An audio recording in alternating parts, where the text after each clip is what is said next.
Fala comigo, senão eu morro, direto aqui da Rocket Music Brasil, na Berrine, mano. Você é louco, cheguei longe demais. E meu amigo ex-pobre, agora não existe mais também. O homem evoluiu absurdamente. Demos um rolezão de carro massa aqui, que eu não vou ficar falando. Fui na casa dele, top. Vi a casa que ele vai morar e vim aqui no escritório dele. Muito massa estar aqui.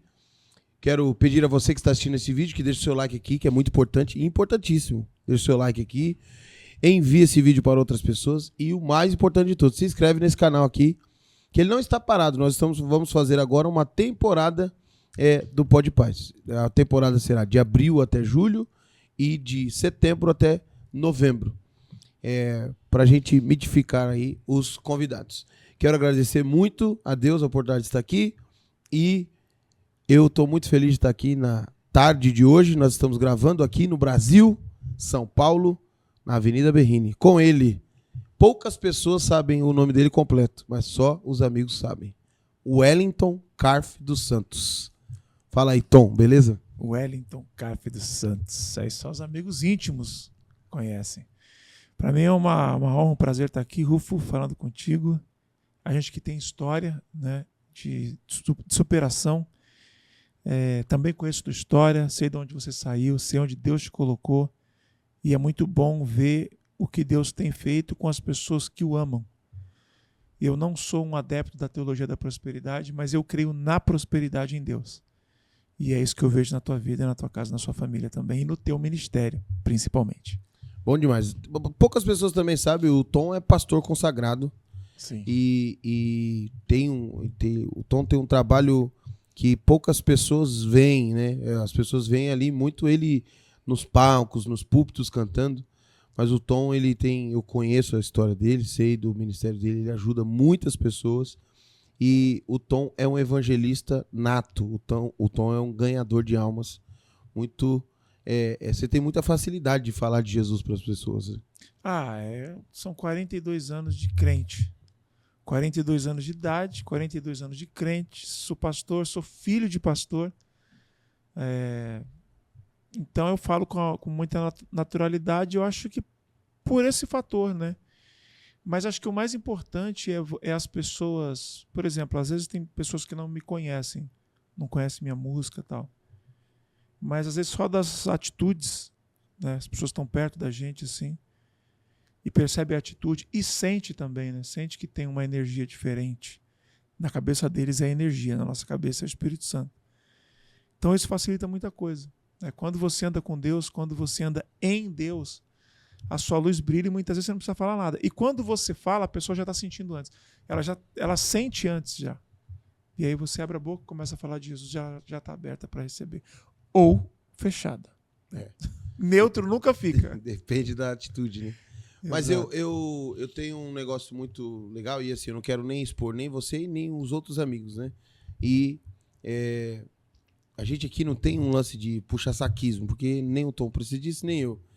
Mas eu admiro muito uma coisa em você, que assim, ó, nós nos conhecemos eu tenho 37 há quase 20 anos. Quase 20 anos. E a gente brinca... Você tinha o quê, 17? 17, 18 anos ali, mais ou menos. Nossa. A gente brinca, né? Não fala só de igreja, Sim. mas eu nunca te vi falando palavrão. Sim. Eu nunca te vi fazendo nada assim de tipo, puxa vida, acho que isso aqui exagerou um pouco. Tá? É uma coisa que eu, como pastor, tomo muito cuidado, né? Às vezes, na liberdade ali da amizade, eu acabo extrapolando às vezes, né? E isso é difícil de ver. É normal que... Não normal, né? Mas eu já conheço algumas pessoas que, tipo assim, o cara confia que você não vai ficar escandalizado. Exato. O cara põe um caminhão na ladeira e desce. Isso é o que mais acontece em ambiente de intimidade, assim. Mas até essa questão de palavrão, eu lembro que tinha uma época na minha adolescência que eu comecei a falar bastante, né? Cresci na igreja, mas tem uma época que eu fiquei meio tal. E eu... falando assim, palavrão, tal, até que um dia uma pessoa me parou e falou: você não é crente? E é algo que eu já sabia, né? Mas aquilo fez tanto efeito em mim que eu falei, as pessoas sabem que eu sou crente. É porque assim, Eu cresci num ambiente muito religioso. Né? Você também. Não sei, quer dizer, você se converteu? Não, eu sou a De terceira berço geração também. de pastor da minha Então, eu cresci num ambiente estritamente religioso. Então, não tinha televisão em casa, entendeu? Não podia Não jogar podia bola. jogar bola, Não podia andar de bermuda. não podia empinar pipa, não podia jogar bolinha de gude. Eu falo essas coisas porque foram coisas que a gente fazia na nossa infância. Então, como eu cresci nesse ambiente muito religioso, acho que quando vem uma parte da adolescência, você começa a ficar meio revoltado com isso, né, e tal. Talvez porque, desculpa te cortar, mas talvez porque na adolescência, tipo, é onde você sai um pouco fora, assim, dos braços do pai. Que já é um natural, né? Isso. Todo mundo na adolescência tem um momento ali meio de, entre aspas, rebeldia. E aí, só que aí um dia uma pessoa falou isso pra mim, falou, poxa, você não é crente? E eu falei, meu, eu sou crente, porque eu não saí da igreja, eu gostava da igreja, né? Aí, a partir daí eu parei assim de falar, mesmo em momentos de intimidade assim, parei e isso faz parte da minha vida, porque às vezes a pessoa na intimidade ela relaxa um pouco. E aí, sem querer, num momento tem vários vídeos. Diferente. Às vezes pregando, o cara pega e solta. Ele solta. Por que ele soltou pregando? Porque com certeza na intimidade ele fala. E teve um outro dia também. Esse de palavrão. Foi engraçado esse dia. Engraçado e um alerta, né? Eu estava dirigindo um carro e aí eu estava entrando aqui, um cara tipo acelerou, sabe? Quando o cara acelera assim e meio que vai impedir você de... Fechou você. Fechou. E aí eu fui acelerando e tal, aí ele foi e bateu o retrovisor no meu retrovisor. E uma coisa para tirar crente do sério é o trânsito. É o trânsito. Ainda mais aqui em trânsito São Paulo. Futebol. Trânsito e futebol. E aí, quando bateu ali, o sangue subiu. O diabo encontrou uma brecha, eu abri o vídeo do carro, comecei a xingar o cara. Aí falei palavrão. Aí o cara até assustou assim, né? Porque eu tava muito bravo. Aí passou um cara de bicicleta. Andando assim, ó. Aí o cara olhou assim. Calma, Tom Carp. Nossa! Que vergonha. Aí eu, foi um anjo que passou de bicicleta. Porque não é uma coisa que eu faço, é coisa que você falou, eu não faço. Mas ali naquele momento do trânsito, eu xinguei e passou um cara, calma, Tom Carp. Aí eu me acalmei assim e tal. Depois nunca mais. Aconteceu várias situações de estresse no trânsito, mas nunca mais também. Nós vamos falar aqui do Palmeiras, que o Tom tem muitas qualidades, mas péssimo defeito. Torce pro Palmeiras, mano, pelo amor de Deus. O maior campeão da década, né? Não, vai falar da década, né? O maior campeão de todos é o São Paulo. O São Paulo é o único time brasileiro que ganhou todos os títulos que existe. São Paulo não poderia nem jogar no Brasil mais, tinha que jogar na Europa. Ganhou a Copa do Brasil? Ganhou. Ganhou uma Ganhou, Copa agora, né? ganhou. Faltava isso aí, né?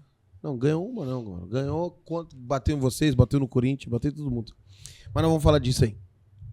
Outra coisa que às vezes os meus amigos, eu acho muito engraçado quando eles veem que você interage ali nas minhas coisas da internet e tal.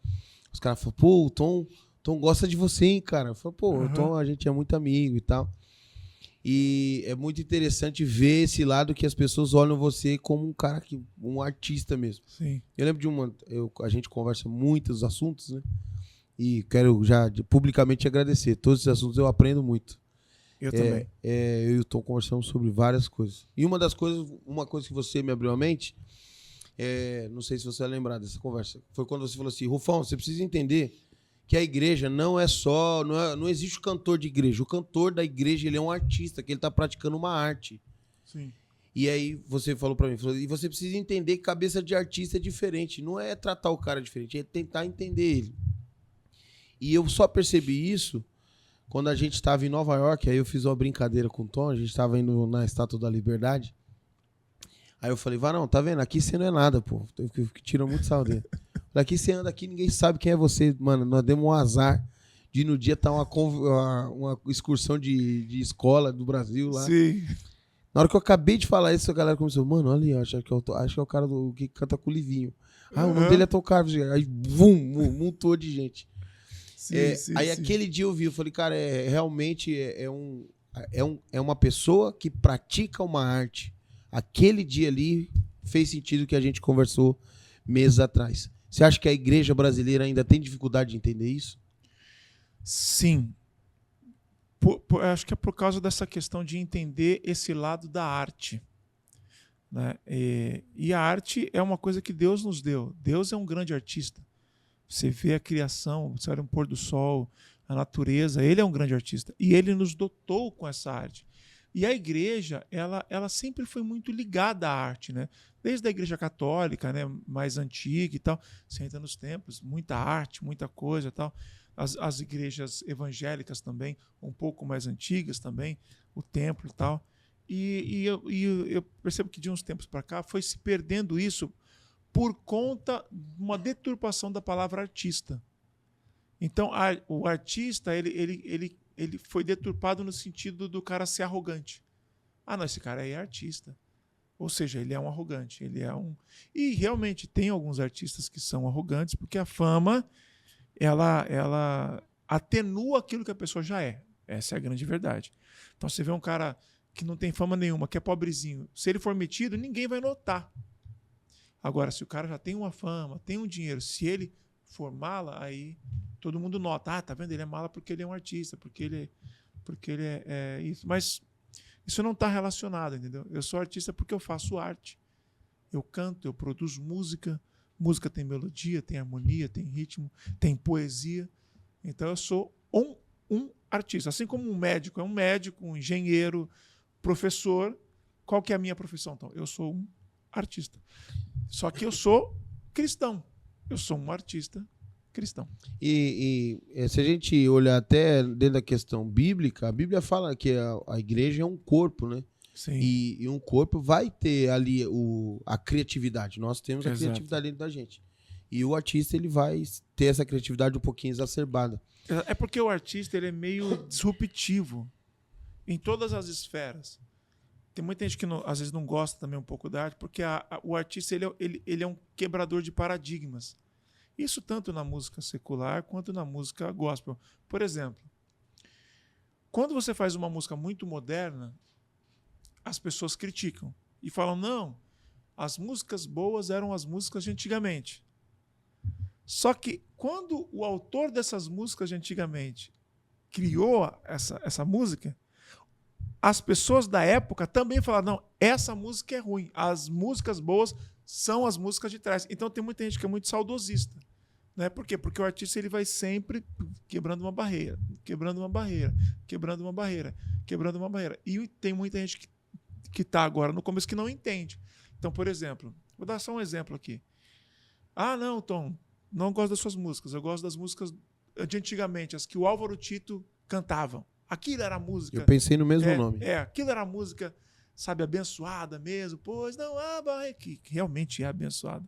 Álvaro Tito, sou um grande fã, um grande amigo. É o pai de todos vocês. É o pai de todos nós. Álvaro Tito. Só que quando ele lançou, ele também teve crítica. Ele era escorraçado. Ele era escorraçado. Ele também teve crítica de uma geração mais antiga. Um pouquinho antes dele, tem o Osés de Paula, que foi o primeiro a colocar a bateriazinha eletrônica em playback. Assim. Então, você deu um exemplo claro. Quando eu falo que o artista ele quebra paradigma. Então, não podia ter bateria na igreja. Aí vem um Osés de Paula, que tem muita gente que fala, não, as músicas eram de Osés de Paula. Só que quando o Osés de Paula lançou com uma bateria eletrônica... Foi uma revolução. Ele sofreu muita crítica. Então o artista ele vai na frente. Acho que até por isso que talvez Deus dotou ele com esse dom, né? Então o artista é meio maluquinho, é meio como é que eu vou dizer? Vocês pensam muito diferente, né? Cientificamente falando, pensam diferente, vocês usam uma parte do cérebro, que é 6% do cérebro, que o músico, o pintor, e tem uma outra esfera da arte ali que aguça esse 6% que quase ninguém usa. Exato. Então vocês pensam até com uma complexidade maior do cérebro. Exato. Eu, por exemplo, eu tenho dificuldade de manter a atenção em algo. Às vezes até mesmo em conversa. Só que eu treinei muito isso para eu conseguir. Mas às vezes eu estou conversando com alguém, a pessoa começa a falar assim, minha cabeça já está em outro lugar, e outro lugar que eu falo em música.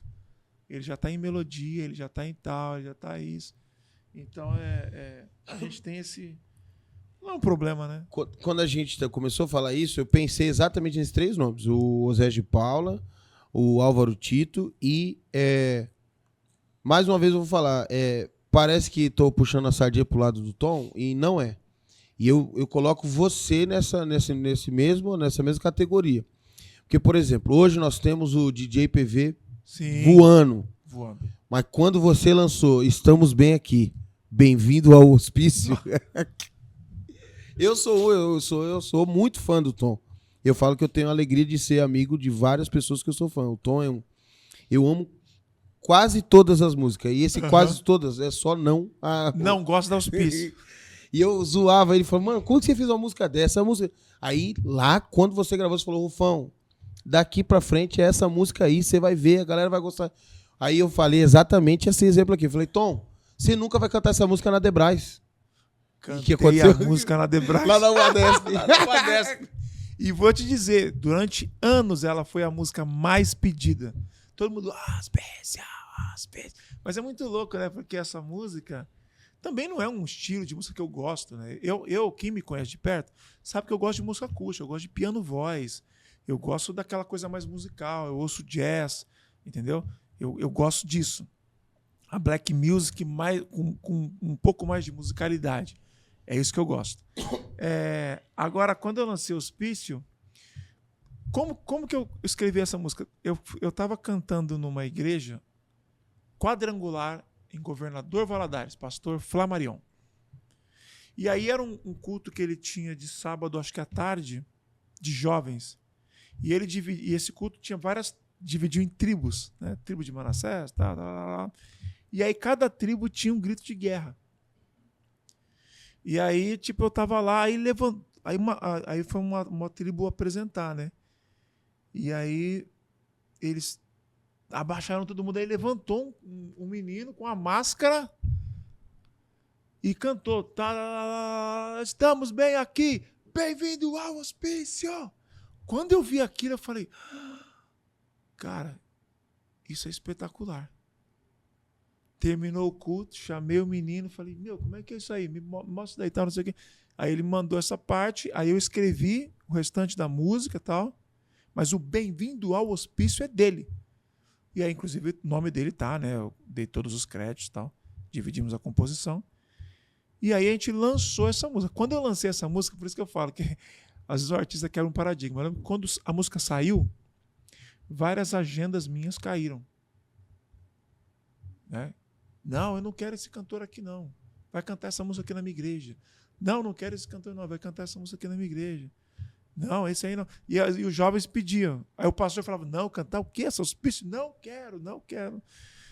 Só que daqui a pouco a música começou. Explodiu, não teve jeito. Essas igrejas que tinham cancelado, depois eu voltei nelas e cantei. E a música mais pedida era Bem-vindo ao Hospício.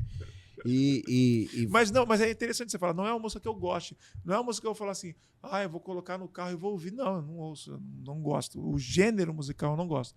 Mas eu entendo que ela atingiu os jovens. Não, e quando ela saiu, quase que não tinha, né? Aí você vê hoje tem uma gama gigante aí de músicas desse na verdade, desse estilo, igual ao Hospício não tem. Igual ao Hospício não tem. Porque o estilo musical da Hospício, eu até esqueci o nome, mas ele não é um dance convencional, ele não é. Mas o GPV é antes disso, né?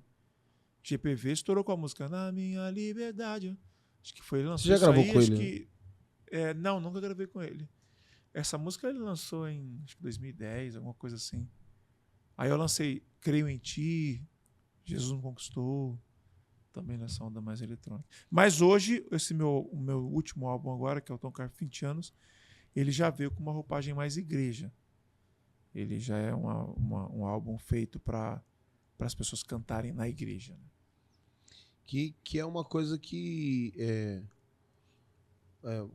vocês... Essa é uma pergunta polêmica, eu acho. Pergunte. Vocês copiam da América essa questão?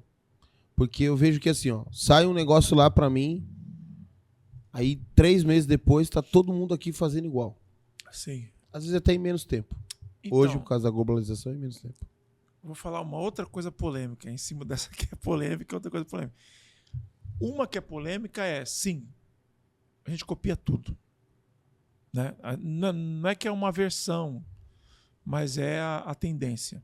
Né? Mas, desculpa te cortar, mas assim, ó, você não gravou, eu não lembro você gravar uma versão americana. Você chegou a gravar? Que eu me lembre, não. Eu não vejo você Que gravar. eu me lembre, não. Mas Você é muito autoral, né? Mas eu penso em gravar, assim. Mas agora, por exemplo, se a gente não for copiar o que vem dos Estados Unidos, se a gente for fazer algo brasileiro, a gente tem que cantar o samba. O samba, o pagode, o forró. Entendeu? Que é o culturalmente nosso. Que é o culturalmente nosso. Só que a igreja não aceita. A gente não pode transformar isso aqui nas nossas conversas do WhatsApp, mas Exato. missiologicamente a igreja brasileira falhou muito, Sim. porque não tem condição de usar terno e gravata num país tropical. Então, isso é um outro... Esse é uma coisa. Eu estava até conversando com um amigo meu, ele falou, não, porque lá na nossa igreja a gente vai de terno e tal. E eu gosto de terno, eu uso terno também, não tenho problema nenhum com isso. O meu problema é quando as pessoas espiritualizam um terno, sendo que quem veio de terno foram os evangelistas suecos, né? Sim. Que vieram com terno para cá, porque na Suécia fazia muito frio, então era uma roupa que eles usavam lá. E eles não tinham outra roupa. Chegaram aqui, as pessoas, não, para ser crente tem que ser... E a história conta que eles saíram da Suécia sem saber para onde eles iriam. Exato. Deus mandou eles para os Estados Unidos, depois mandaram eles para o Brasil. Que é a história da Assembleia de Deus, do Daniel Berg e Gunnar Wing. E aí, como eles eram os caras que abriram a igreja copiava eles. Sim. Só que copiava eles não tinham uma roupa... E tem fotos do Daniel Berg de bermuda. Porque quando ele chegou aqui e sentiu o calor... No Belém do Pará, em 1910. Imagina, não tinha ar-condicionado, não tinha nada. E aí a gente traz essa cultura e eu percebi isso muito quando eu fui para os Estados Unidos. Eu continuo usando terno e gravata, gosto. Uhum. Acho que é louvável usar, não tem nenhum problema. O problema é o que você está falando. Não, se não tiver terno e gravata, não prega. Que eu vou entrar num assunto que eu gostei muito de uma atitude sua. Eu vi nos Estados Unidos que da Carolina do Norte para cima, historicamente, os pastores usam terno. Porque é lugar mais frio. Faz mais frio. Sim. E o pastor da Flórida é conhecido pela camisa floral. A camisa floral, exato. Porque lá é tropical, exato, calor. Exato. E sempre foi assim. Sim. Então, a gente não teve essa percepção simples da cultura brasileira. Uhum. E acho que hoje está acontecendo uma mudança. Sim. Em muitas igrejas, inclusive a Assembleia de Deus, eu vi pastores sem gravata, até com um terno, mas com um pano mais fino. Uma roupa mais tropical. Por exemplo, a Advec, né, que é a do Silas, os pastores já vão de camiseta. Já o próprio pastor Silas pregando de camiseta. Ele foi a revolução. Exatamente. Mas eu não tenho problema com, às vezes, uma denominação que fala, não, aqui para pregar aqui tem que ser de terno. Eu não tenho problema com isso porque tem empresa que para você estar na empresa, você tem que usar uma camisa. Entendeu? Tem... Por exemplo, aqueles juízes, né, do STF e tal, eles têm que usar aquela roupa, eles têm que usar aquilo. Né? Advogado também. Se o cara for advogado, chegar com uma camiseta lá ele vai perder o poder de argumentação. Às vezes não pode nem entrar, não. Não pode nem entrar, entendeu? Um dia eu fui comer num restaurante aqui, perto de casa, e aí eu fui de boné. Quando eu estava entrando, falou, você pode tirar seu boné para comer aqui no restaurante? Eu falei, perdão, não sabia que aqui não pode entrar de boné nesse restaurante. Tem um dress code. Exatamente. Então, assim, eu acho que cada instituição, cada lugar tem a sua norma. Entendeu? Mas você lembra uma vez que você fez um negócio que acho que foi uma única vez, não vai acontecer de novo? Qual? Da barba?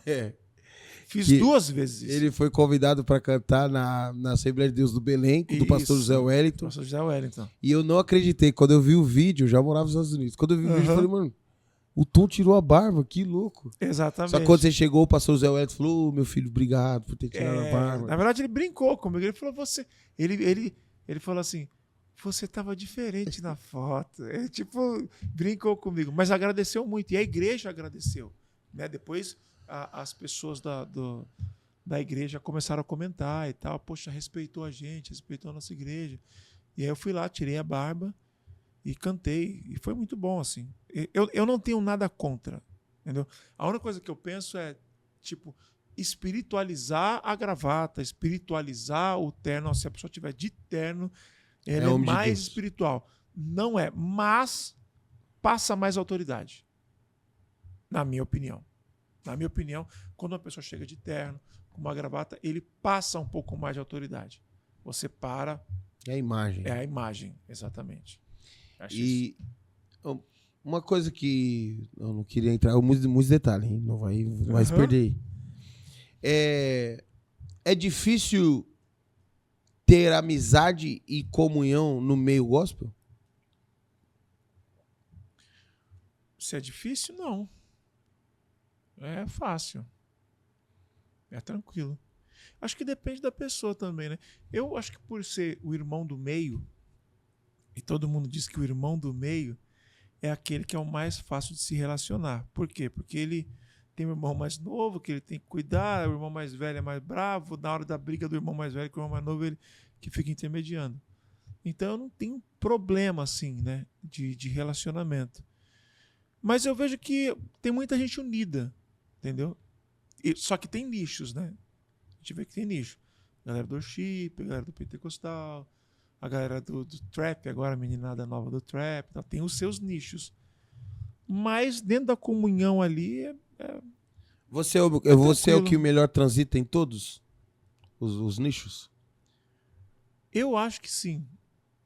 Porque assim, ó, eu tenho mais contato com você, aí fica parecendo que eu tô puxando a sardinha pra você. Aí assim, ó, da onde que eu consigo ter essa ideia? Lá eu recebo muita gente. Uhum. E é ruim falar isso, mas eu vou falar. E assim, ó, quando eles chegam perto de mim, eles começam, você trouxe fulano aí?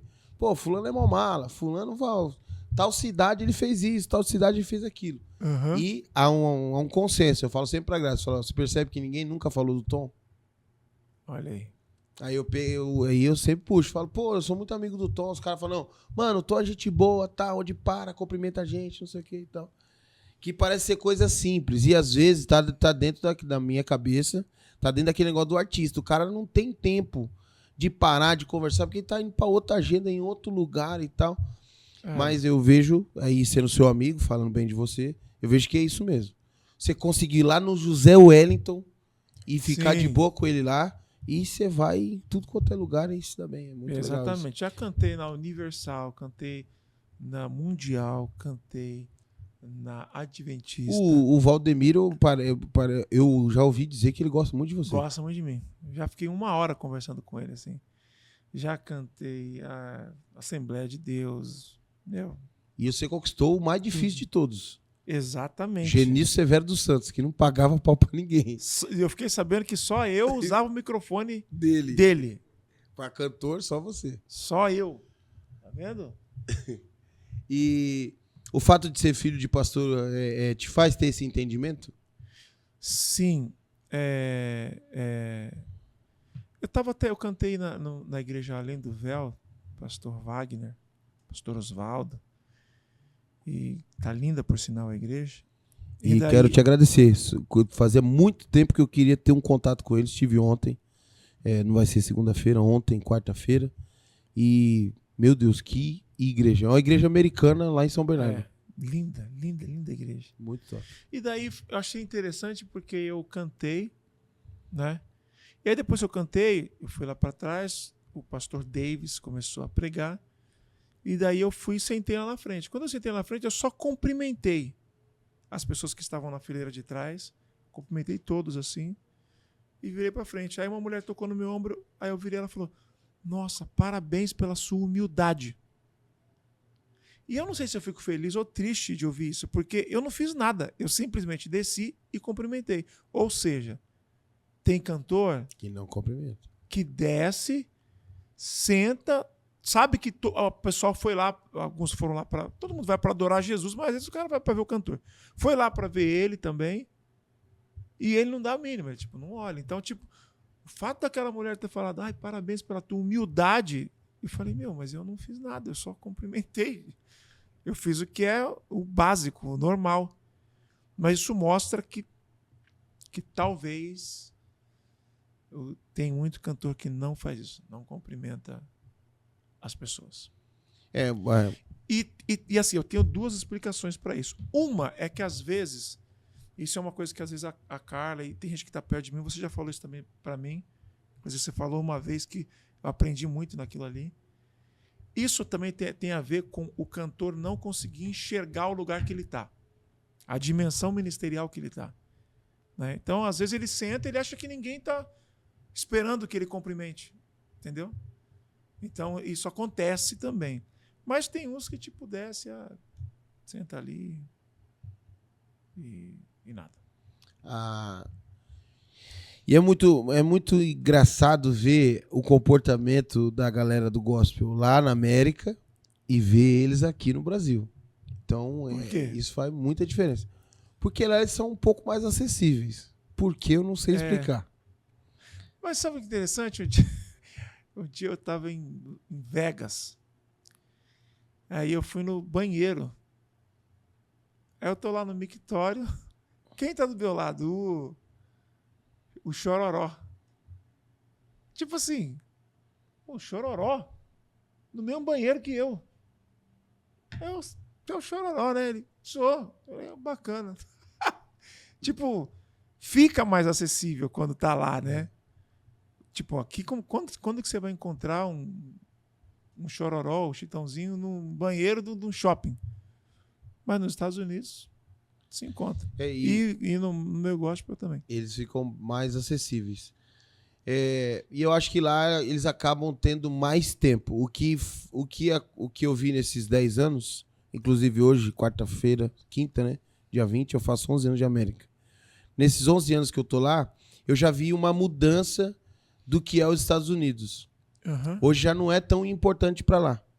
Quem tem muita agenda no Brasil já não quer ir para lá, porque perde o dia da viagem, perde um dia, porque geralmente a pessoa paga a viagem na quinta-feira, ele chega na sexta, esse dia ele fica parado lá, às vezes fica parado no sábado para cantar só no domingo ou pregar só no domingo.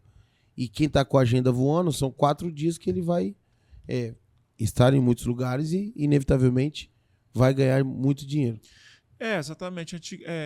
Não é que antigamente, hoje o cantor ele vai para os Estados Unidos para tirar férias e aí ele aproveita essas férias que ele está tirando e faz uma turnezinha lá e canta em algumas igrejas, né?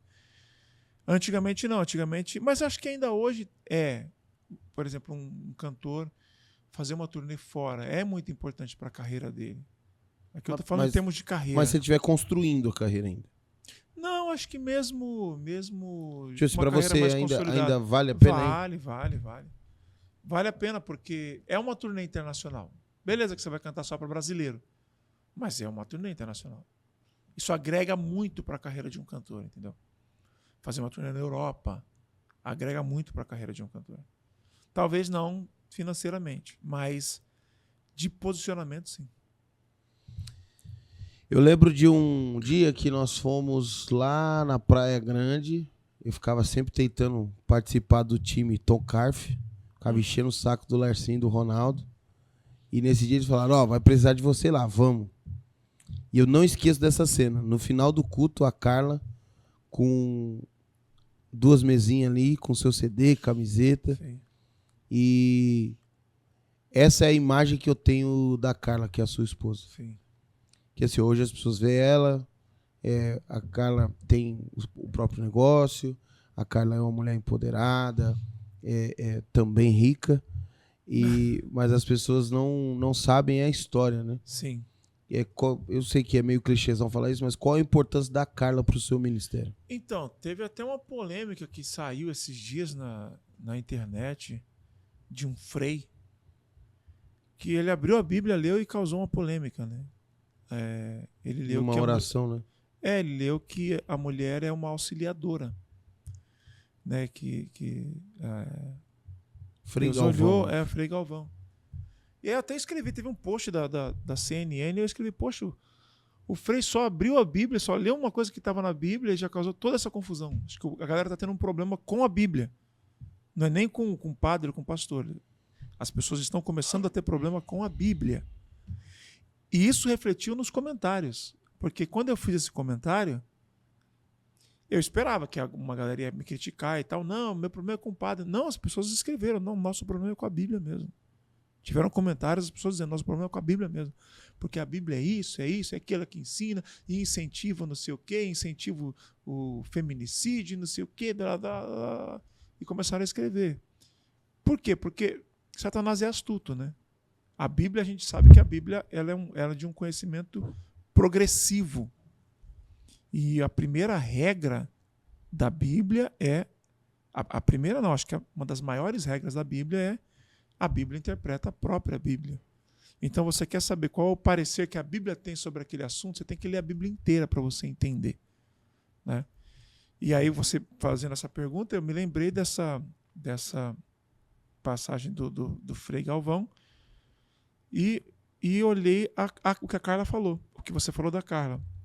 A Carla trabalhava numa empresa, ela pediu as contas. Eu não falei para ela, pede as contas porque agora você vai ser minha auxiliadora. Isso não existiu. Ela falou, Tom, eu vou pedir as contas aqui, ela era gerente de uma loja, e vou te ajudar na tua carreira. Vou te ajudar na tua carreira. Aí, pediu as contas, começou a me ajudar, ela que fechava as agendas, ela cuidava de tudo, de loja, tudo. A carreira cresceu. Aí, ela ficou grávida da Sofia, aí ela deu uma afastada, entendeu? Mas a carreira cresceu, né? Graças a Deus, tive várias músicas aí que fizeram bastante sucesso. Nossa vida financeira melhorou muito. E hoje eu tenho dinheiro para investir na carreira dela, para ela realizar o sonho dela.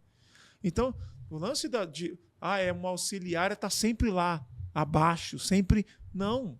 É tipo assim, nesse momento aqui, eu vou te auxiliar. E hoje... a gente investe na carreira dela e ela está despontando. Até porque o conceito de submissão que a Bíblia fala é estar debaixo da mesma missão, né? Exatamente. Não é embaixo. Não é embaixo. Um de outro. Exato. E eu perguntei isso para você hoje no carro. Você imaginou algum dia que você seria o que você é hoje?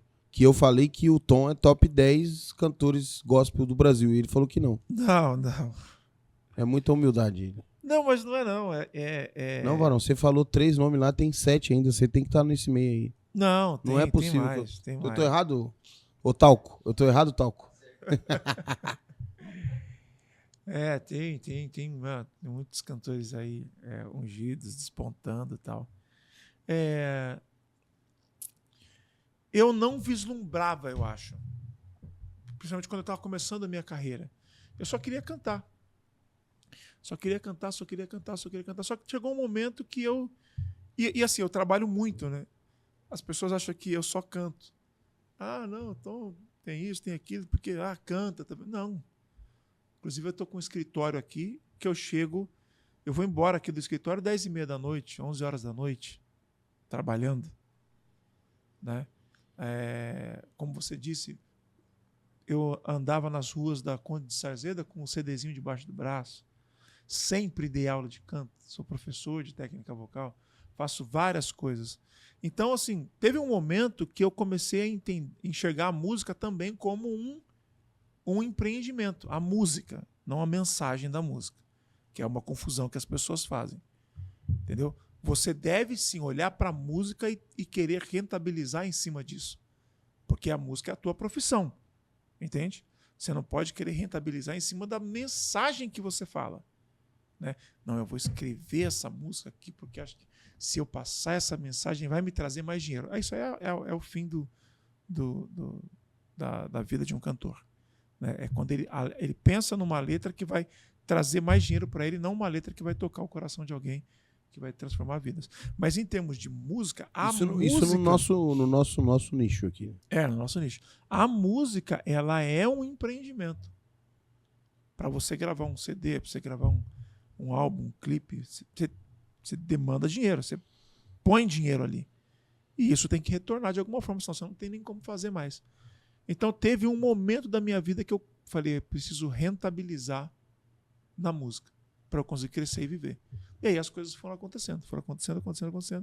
E chegaram onde chegou hoje. Graças a Deus tenho uma vida bacana. Assim, não sou rico, mas tenho uma vida financeira confortável. Tudo fruto das bênçãos de Deus e do nosso trabalho. E em algum momento você pensou em, mano, não vai dar certo isso aqui, acho que eu vou procurar um trampo, parar com esse negócio de cantar e vou cuidar da minha vida? Teve um momento que eu pensei em parar, que foi quando um diretor de uma gravadora pegou um CD meu. Lembra aquele CD A Espera de um Milagre? Que tinha como Abraão ouviu tua voz, ó Deus. Silas tocando sax. Sax, exatamente. Ali era o time, era Diego Coelho, Silas, Fico e Gero, né? E Gero na guitarra, exatamente. Era maravilhoso. Karina, Carf, Érica. Tinha mais alguém no backing vocal que agora eu esqueci. Esqueci. O Andy Moraes já no teclado. Você falou, né? Não, o Andy eu não falei. O Andy Moraes. Famoso bife. Exato. Aí aquele CD foi um CD, sabe, que abençoou muita gente, curou muita gente. Tem muita gente que foi curada ouvindo as canções. Pra mim, o melhor álbum, seu. Não só pra você. Muita gente fala que aquele é o melhor álbum. E daí eu levei numa gravadora esse álbum. Aí o diretor da gravadora pegou o álbum assim, abriu o CDzinho, no lugar de colocar CD, colocou o CD, fechou, deu play. Ele ouviu 17 segundos da música. Abriu o CDzinho, pegou o CD, jogou na mesa, falou: nem você, nem esse CD estão à altura dessa nossa gravadora. Isso não está à altura da nossa gravadora. Ali eu fiquei ruim. Falei, então acho que não é para mim. Porque um CD que eu fiz com carinho, meu Deus, eu acho as músicas lindas, está tocando gente, está tocando vidas. E na hora de eu levar, o cara fala isso. Aí eu voltei. Quando eu estava voltando no caminho, eu parei assim, num posto. E aí Deus falou comigo. Deus falou: querido, não é o homem que vai exaltar você. Sou eu. Sou eu que vou fazer crescer o teu ministério. Não é homem. Pode ficar tranquilo. E aí passaram-se 4 anos, eu fui contratado pela maior gravadora do Brasil, Som Livre, que agora foi comprada pela maior gravadora do mundo, que é a Sony. Ou seja, não é o homem que faz. Quem faz é Deus. E você pensava um dia chegar na Globo? Que você tá quase um queridinho da Globo, hein? Você tá lá toda hora. Aí, inclusive, o escritório dele é bem pertinho aqui da Globo. Do lado da Globo. Falei, eu vou pegar um escritório do lado, porque um dia me chamaram para um programa, eu já tô pertinho. Então, eu sempre quis, né, cantar em algum programa da Globo, por 2 motivos. O primeiro motivo, que é o maior, é que é a emissora com maior audiência. Então eu sei que se eu cantar ali, a mensagem do evangelho vai chegar para mais pessoas. Então esse é o primeiro ponto. Preciso cantar na Globo. Então esse vai chegar a mais pessoas. E o outro motivo, que não é meio parecido, mas tem algumas coisas parecidas, é que é a maior emissora do Brasil. E isso posiciona qualquer artista em um outro lugar. Qualquer um que chegar lá. Qualquer um que chegar, ele se posiciona em um outro patamar. Então, primeiro, como missão, e segundo, como posicionamento de carreira. É diferente. Quando você canta lá, é diferente. Você pode cantar em outras emissoras, tem uma abrangência. Quando você canta na Globo, irmão, bom gente te mandando mensagem, parente que nunca te ligou, tá te ligando. Te vi, você sai na rua, te vi na Globo, te vi, é diferente. E em algum momento você já esteve em algum lugar assim que você chegou para fazer uma apresentação ou cantar e ninguém te reconheceu? Já aconteceu isso? Tipo, você era só mais um ali? Já aconteceu isso? Várias vezes. E você lida tranquilo com isso? Já, tranquilo. Porque eu imagino que quando você vai, tipo, na Globo, sim. Aí, por exemplo, você foi na Fátima Bernardes, a Patrícia Sim. Poeta. Se passar o Tom Carf e a Patrícia Poeta, E às vezes a pessoa não vai saber quem é você, né? Ah, não, isso aí sim, sim. É. Mas muita gente não sabe. Eu sou conhecido e não por tão conhecido assim no meio gospel. Fora do meio gospel. Tem muita gente que me conhece mais pela série Sintonia do que pelas minhas músicas. Que é muito. Que é fora do meio gospel. Né? É o tal da bolha, o negócio que a gente fala da bolha, né? Eu achei Exato. muito engraçado. Nós estávamos em Orlando um dia e a minha filha mais velha, a Tully, ela pegou e ficou: ai, pai, eu vou tirar foto com a menina ali, não sei o que. Ninguém tava nem olhando pra menina. Sim. Só que era uma menina, youtuber, milhões de seguidores. Hoje em dia tem muito isso. Às vezes a Sofia, a gente tá com a Sofia. Ela, eu preciso tirar foto com aquela menina. Eu falei, mas quem é essa menina? Não, é uma blogueira e tal. Não sei o que você vê que a menina tem 16 anos, tem 10 milhões de seguidores. E a gente não sabe nem quem é. A gente não sabe uma nem bolha. quem é. São bolhas. E já aconteceu o contrário? Tipo assim, de você chegar num lugar e falar: mano do céu, quase que eu não consigo sair daqui. Ah, vários também. Vários lugares. Mais ambiente de pessoas evangélicas, né? E já teve um dia que você pegou... Ah, não. Então, e teve um dia que foi quando a série Sintonia saiu. A terceira temporada, que é a que eu mais participo. Saiu a terceira temporada, que é a que eu acho mais legal. Aí eu fui no estádio do São Paulo, fui no Morumbi. E eu tava num lugar assim, que era um camarote, acho que era o camarote do presidente. Só que ele fica perto assim da arquibancada, né? E aí quando eu saí assim, veio uma galera assim, uma molecada assim, pulando por cima dos coisas. É o cara do Sintonia, é o cara do Sintonia, é o cara do Sintonia. Aí eu falei, olha só, tá vendo? A série foi boa também pra mim. Foi boa. E é uma baita de uma série, né? Eu assisti todos os episódios, filho. A gente que veio da quebrada... É muito top. Curte muito. Tem a célebre frase lá: onde o seu pingar, o meu vai jorrar. Isso aí, exatamente, exatamente. E já teve algum dia que você, tipo assim, mano, não quero falar com ninguém, quero ir embora, na sua humanidade? Vários dias. Vários. E aí a galera, é mó mala, não parou hoje pra falar com ninguém. Então, eu tenho você tem que ter alguns macetes, né? Você tem que ter alguns macetes. Então, por exemplo, às vezes você vai... O que acontece muitas vezes é você está num evento e você tem que sair daquele evento rápido para ir para outro ou para ir para um aeroporto. Isso acontece muito. Se você não sair naquele momento para ir para um aeroporto, você vai perder o seu voo e não vai conseguir chegar no teu outro compromisso. E muitas vezes as pessoas não entendem. Você pode falar, olha, eu estou indo para um outro, eu preciso correr para ir para o voo. O avião espera. Mas grava um vídeo, tira a foto. Então, o que eu falo? Que eu faço? Quando eu sei que eu vou ter esse lance de ter que ir para um outro compromisso, curto tempo, eu dou um jeito de desaparecer. Acabou o evento, eu desapareço do palco, já tem um carro estrategicamente me esperando no lugar, eu já entro e já saio. Agora, tem dia que eu não quero tirar foto com ninguém, não quero falar com ninguém, mas eu tô com tempo. Eu vou tirar foto e vou falar com as pessoas mesmo assim, com um sorriso no rosto. Por dentro tô chorando, mas por fora, sorriso no rosto. É difícil administrar essa confusão de sentimentos? No começo era, hoje não.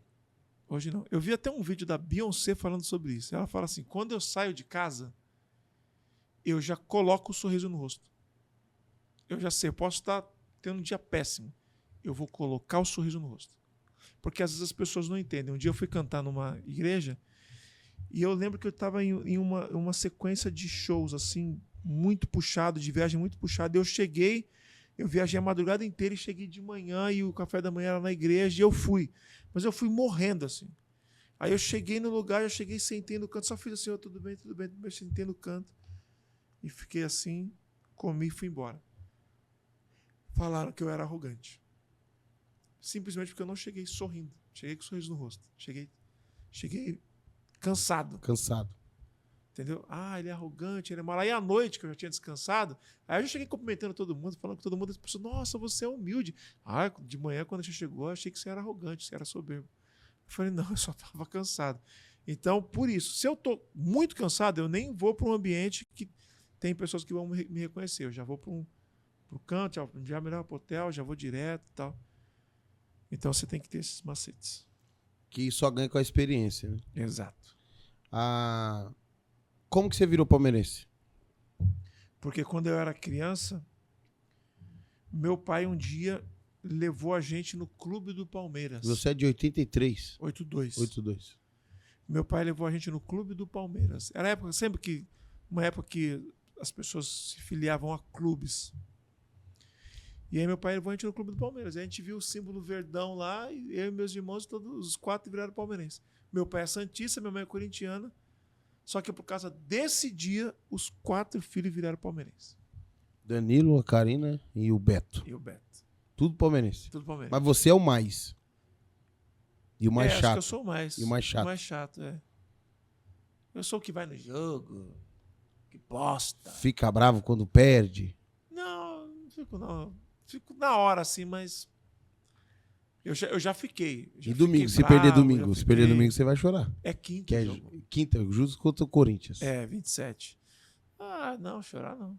Mas não vai perder, né? Vai ganhar o aí, jogo. ó, tá gravado, hein?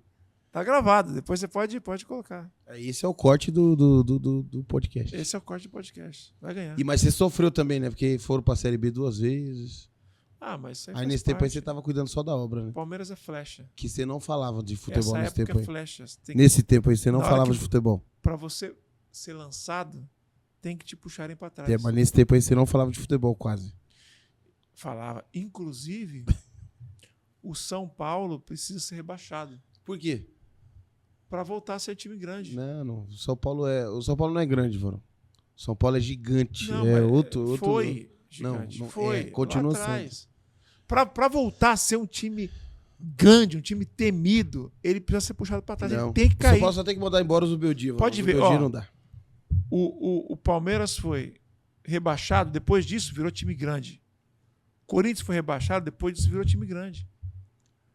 O Santos foi rebaixado agora. Voltou, aí o menino Ney já chegou, já... E o menino Ney tava ouvindo sua música. Sim, No dia do chá revelação da... Chá Revelação, essa foi a música do nascimento. Da filha, né? É. Com a...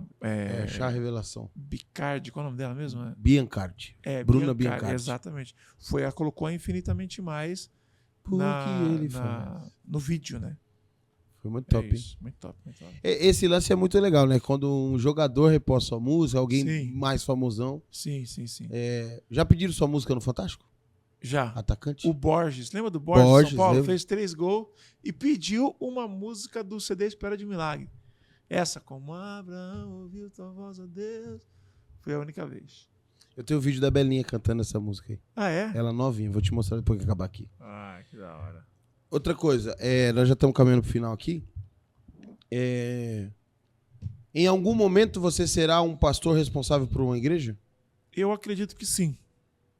Porque você teve Isso um trabalho. vai convergir. Acho que vai chegar uma hora que vai convergir para isso. Você teve um trabalho muito reconhecido aqui na cidade de São Paulo, Uhum. que era de segunda-feira. Isso. Culto de segunda-feira chamado Recomeço. Recomeço. Culto abençoador, muito bonito. Muitas vidas foram salvas. Você tem um foram número de transformadas. quantas pessoas aceitaram Jesus lá? Eu lembro que em um ano, para uma igreja pequena, isso é muito, né? Em um ano foram quase 280 pessoas. Isso são 2 igrejas que eu pastorei, é muita gente. Mas é que nos Estados Unidos, a tua igreja seria equivalente a uma igreja de 3 mil membros aqui, né? Mais ou menos. Mas você tem esse desejo? Ou vai ser só um que vai convergir para lá? Não, eu tô na dispensação. Se for isso que Deus tiver, eu tô. Entendeu? E o fato de ter sido um itinerante, né? Um cantor que viajou tudo, você acredita? Eu acredito que sim, mas você acredita que te credencia para começar um ministério pastoral na frente de uma igreja muito experiente mesmo sem ter? Sim. Porque você acaba lidando com várias visões de igrejas diferentes. Você acaba se relacionando com vários pastores diferentes, pastores experientes, pastores novos, pastores que enfrentaram divisões, pastores, inúmeras situações. Porque depois que a gente canta, a gente vai jantar junto. E ali experiências são trocadas, né? pastor fala da vida, como se fundou a igreja, como que a igreja rompeu, como que ela cresceu, tudo. Então, tudo isso você vai ouvindo e vai te dando bagagem para isso. Eu não tenho bagagem porque eu nunca liderei uma igreja, mas eu acho que eu chego mais preparado do que um pastor que não teve essa vivência toda, né? E você sabe dizer qual é o pastor que mais te impactou positivamente? Meu pai, com certeza, né? Não, e tirando o apóstolo Can Roberto, Tirando o apóstolo que eu quero honrá-lo e dizer que o senhor é uma bênção. Amém. E a sua mãe é Elisete, não é isso? Elisete. Bispo Elisete. Bispo Elisete. Deus abençoe a senhora. Tirando os seus pais ali, com certeza eles são o que... Você tem um que mais te impactou, assim? Positivamente, dizendo? Olha, eu gosto muito do Estevão. O apóstolo Estevão Do Hernandes. apóstolo Estevão. E eu vejo que isso era, como pela nossa proximidade, você sempre admirou ele e o ministério do Renascer Praise. Sempre admirei. Sempre. Porque, por quebrar barreiras, também tem o lance da música, né? Não existia banda gospel. A palavra gospel, inclusive, foi ele quem trouxe. Que os caras acham que é a revolução worship, ele foi o primeiro a colocar Renascer Praise. Ele foi o primeiro a colocar exatamente Renascer Praise e a palavra gospel, que hoje está em todos os aplicativos de música, tá em tudo quanto é lugar. Música, gospel, música. Quem trouxe foi ele. Ele é antigão, né? Carlos Barneia. O maior evento cristão do mundo, Marcha para Jesus. Apóstolo Estevão. Então eu fui e sou muito impactado pelo ministério dele, pela fé, pelo lance de fazer acontecer, pelo domínio territorial, né? É que esse termo parece ser um termo ruim. Não é um termo ruim, é aquele lance de onde você colocar a planta do teu pé, você vai tomar posse ali, entendeu? Então, a Marcha para Jesus, ela é um domínio territorial, né? As prefeituras todas estão apoiando, todas entendem que aquilo é importante para a cidade. Não tem placa de igreja, embora foi feito por um pastor da Igreja Renascer, mas não tem placa de igreja. É um movimento que teve Marcha para Jesus em Israel, por exemplo, né? Então, é uma pessoa que eu sou muito impactado. A gente que é mais próximo seu, viu isso sair da admiração que você tinha por ele. Hoje é certo afirmar que vocês são amigos? Sim. Que ele sempre... É difícil ver o apóstolo Estevão elogiando cantor que não é da igreja dele. Exato. E sempre que ele vai falar de você, ele fala, o Tom é um filho, com muito carinho. E tal. Falei com ele hoje, inclusive. Sempre solícito, sempre muito gente boa. Bispa Sônia também. São homens de Deus ungidos, humildes, né? E gosto muito deles. Amo muito eles. E sem citar nomes, você lembra a situação de um pastor que te impactou negativamente? Lembro. Dá pra falar a situação sem falar o nome? Dá pra falar. Até porque eu não lembro o nome dele. Eu cantei na igreja dele e depois nós fomos jantar. E aí, quando chegou na hora de jantar, jantamos lá e tal, e aí veio o garçom trazer a conta.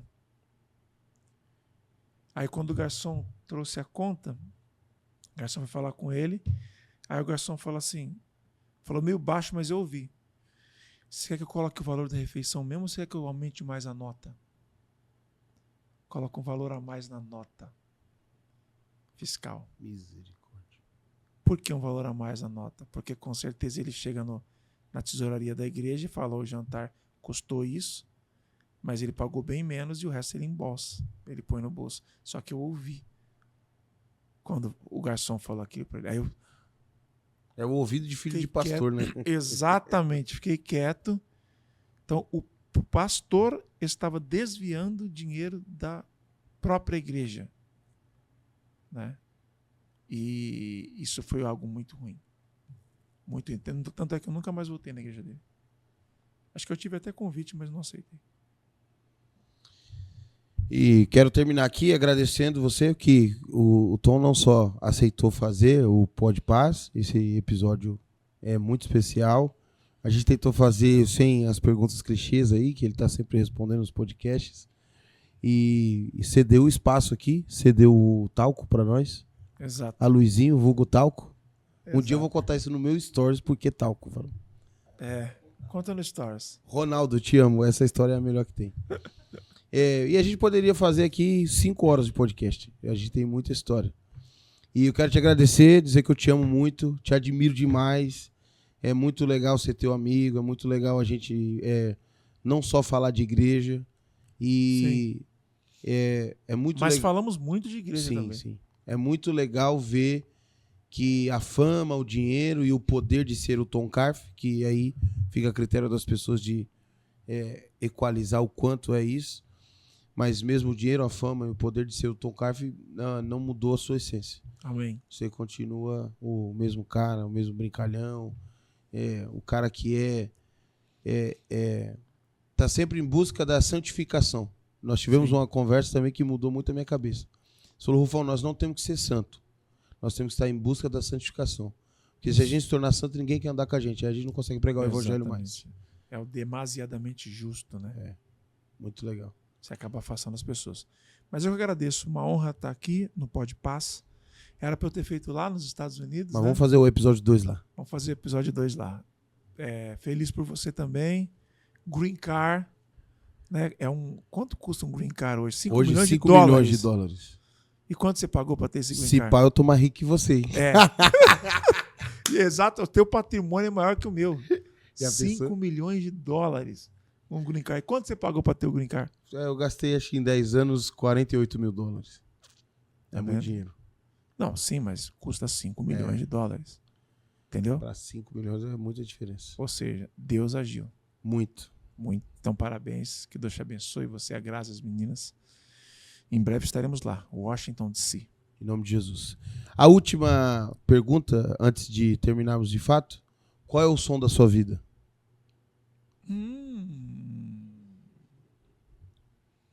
Há um lugar para mim lá no céu. Sim, eu sei. Yes. É isso aí. Muito obrigado você que nos assistiu. Não esquece de deixar o seu like. Compartilha esse vídeo aqui. E tamo junto. Pode paz. Segue eu também lá. Vocês que estão aqui pelo Tom Carf, segue eu, @RufSouza. Sempre que eu faço coisa com o Tom na internet, eu ganho muito seguidor. É muito bom isso aí. Isso. Nós fizemos um Manhã com Deus, eu ganhei mais de 10 mil naquele dia lá. É mesmo? Ganhei acho que 11.200 seguidores naquele dia. Aí eu fiquei com com Deus 30 e era pouco top. e agora eu perdi bastante. Quando eu falei do Trump, me arrebentaram. Mas um dia nós faremos o episódio só de política. Esse aí vai bombar. Esse aí vai bombar. Esse aí a gente vai perder seguidor, ganhar seguidor, ter que fugir do país. Isso aí é tudo nosso. Preso, vai ser preso. Beleza, muito obrigado. Deus abençoe vocês. É nóis. Nós.